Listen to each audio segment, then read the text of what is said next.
আচ্ছা, ইংরেজি ভাষাকে যদি একটা বড় বিল্ডিং বানানোর মতো করে ভাবা যায়, তাহলে যে কোনো বাক্য বানানোর জন্য কিন্তু আমাদের কিছু দরকারি টুলস লাগে। তো আজ আমরা ঠিক সেই টুল বক্সটাই খুলব। চলুন তাহলে এক এক করে দেখি এই টুল বক্সের ভেতরে কি কি আছে আর সেগুলো ঠিক কিভাবে কাজ করে। কখনো কি ভেবে দেখেছেন একটা সম্পূর্ণ বাক্য আসলে কিভাবে তৈরি হয়? শব্দগুলো কি এমনি এমনি পাশাপাশি বসে একটা মানে তৈরি করে, নাকি এর পেছনে কোনো নির্দিষ্ট নিয়ম বা নকশা আছে? সত্যি বলতে প্রত্যেকটা সঠিক বাক্যই কিন্তু খুব ভেবেচিন্তে বানানো একটা কাঠামোর মতো। আর সেই কাঠামোটা বানানোর মূল ভিত্তি হল পার্টস অফ স্পিচ। এগুলোকে বলা যেতে পারে ইংরেজি ভাষার ৮টা একদম মৌলিক টুলস। এই টুলসগুলোর ব্যবহার ঠিকঠাকভাবে জানাই হল ভালো ইংরেজি বাক্য লেখার প্রথম এবং সবচেয়ে জরুরি ধাপ। যে কোনো মজবুত বাড়ি বানাতে গেলে কি লাগে? একটা শক্ত ভিত্তি, তাই না? ঠিক সেইভাবেই ইংরেজি বাক্যের ভিত্তিটা তৈরি হয় দুটো খুব গুরুত্বপূর্ণ জিনিস দিয়ে: নাউন মানে বিশেষ্য আর ভার্ব মানে ক্রিয়া। ব্যাপারটা এভাবে ভাবা যাক, প্রত্যেকটা বাক্যের তো একটা হিরো থাকে, তাই না?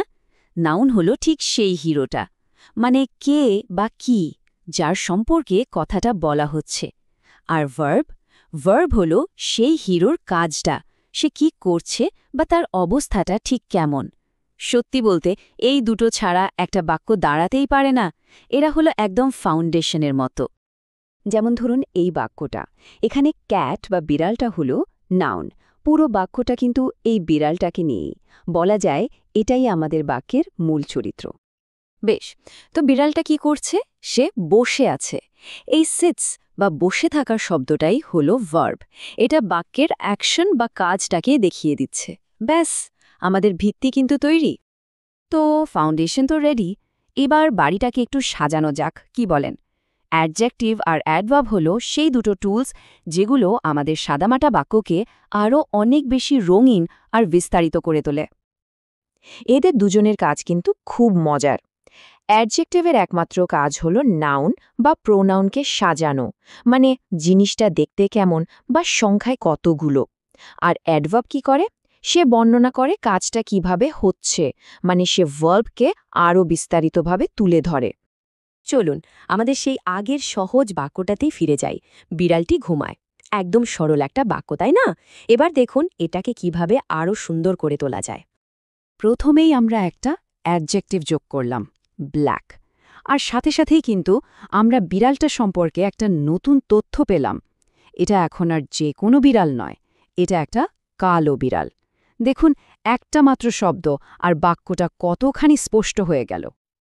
এবার যোগ করা যাক একটা অ্যাডভার্ব, সাউন্ডলি। এটা আমাদের বলে দিচ্ছে বিড়ালটা কিভাবে ঘুমাচ্ছে। সে খুব আরামে, নিশ্চিন্তে ঘুমাচ্ছে। এখন কিন্তু আমাদের চোখের সামনে পুরো ছবিটা ভেসে উঠছে। এটাই হলো সাজানোর জাদু। আচ্ছা, আমাদের বাক্যের ভিত্তি তৈরি, সাজসজ্জাও হয়ে গেছে। কিন্তু বাক্যের বিভিন্ন অংশকে একসাথে জুড়তে হবে তো, তাই না? তাদের মধ্যে একটা সম্পর্কও তো তৈরি করতে হবে। ঠিক এখানেই কাজে আসে আমাদের কানেক্টর টুলস, প্রিপোজিশন আর কনজাংশন। এদের মধ্যে পার্থক্যটা কিন্তু খুব জরুরি। প্রেপোজিশন বাক্যের ভেতরে থাকা শব্দগুলোর মধ্যে সম্পর্ক দেখায়, যেমন একটা জিনিস আরেকটার কোথায় আছে। অন্যদিকে কনজাংশন দুটো আলাদা শব্দ বা দুটো আলাদা বাক্যকে আঠার মতো জুড়ে দেয়।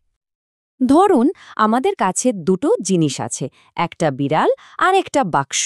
দুটো একদম আলাদা, কিন্তু যেই মুহূর্তে আমরা মাঝে ইন প্রেপোজিশনটা বসালাম, অমনি তাদের মধ্যে একটা সম্পর্ক তৈরি হয়ে গেল। বিড়ালটা এখন বাক্সের ভেতরে।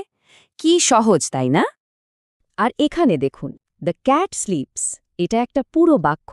আবার দ্য ডগ প্লেস, এটাও আরেকটা পুরো বাক্য। অ্যান্ড কনজাংশনটা এখানে একটা সেতুর মতো কাজ করে, এই দুটো আলাদা বাক্যকে জুড়ে দিয়েছে। ফলে দুটো ছোট ধারণা মিলে একটা বড় বাক্য তৈরি হলো। আমরা একদম শেষের দিকে চলে এসেছি। আমাদের টুলবক্সে শেষ দুটো টুলস হলো প্রোনাউন আর ইন্টারজেকশন। এগুলো আমাদের বাক্যকে আরও ঝরঝরে আর আবেগপূর্ণ করে তোলে, মানে ফাইনাল টাচ আর কি। এদের দুজনের কাজ কিন্তু একেবারেই আলাদা। প্রোনাউন লেখাকে সুন্দর করে তোলে, বারবার একই নাউন ব্যবহার করার বিরক্তি থেকে বাঁচায়। আর ইন্টারজেকশন কি করে? ওটা বাক্যে হুট করে একটা জোরালো আবেগ বা অনুভূতি নিয়ে আসে। খেয়াল করে দেখুন এখানে দ্বিতীয়বার দ্য ক্যাট না বলে আমরা এট ব্যবহার করেছি। এতে বাক্যটা শুনতে কত স্বাভাবিক আর মসৃণ লাগছে। এটাই হলো প্রোনাউনের আসল কাজ। আর এই বাক্যে ওয়াও শব্দটা কিন্তু বক্তার অবাক হওয়াটা প্রকাশ করছে। এটা মূল বাক্য থেকে একটু আলাদা হয়েও পুরো বাক্যটার মধ্যে একটা আবেগ যোগ করে দিয়েছে। তো এতক্ষণ যে আলাদা আলাদা টুলস দেখলাম, সেগুলোকে সব একসাথে কাজে লাগালে ব্যাপারটা কেমন দাঁড়ায় চলুন দেখি। এই যে বাক্যটা কামালের ব্যাপার হলো, এই একটা লাইনের মধ্যেই কিন্তু আমাদের পুরো টুল বক্সটা কাজে লেগে গেছে। ইন্টারজেকশন থেকে শুরু করে প্রোনাউন পর্যন্ত 8টা পার্টস অফ স্পিচই এখানে আছে। আর দেখুন সব মিলে কি সুন্দর একটা জীবন্ত ছবি তৈরি হয়েছে। আসলে আসল কথাটা হলো এই 8টা পার্টস অফ স্পিচ ঠিকমতো জানা আর ব্যবহার করতে পারাটাই হলো একজন ভালো বাক্য নির্মাতা হওয়ার প্রথম ধাপ। এগুলোকে ভালোভাবে আয়ত্ত করতে পারলেই ইংরেজি ভাষায় যে কোনো বাক্য বানানোটা অনেক সহজ হয়ে যায়। এখন তো পুরো টুলবক্সটাই চেনা হয়ে গেল, তাই না? প্রত্যেকটা টুলের কাজও জানা। এখন ভাবার বিষয় হলো এই টুলসগুলো ব্যবহার করে এরপর কোন নতুন বাক্যটা তৈরি করা যায়। নির্মাণটা এবার শুরু হোক।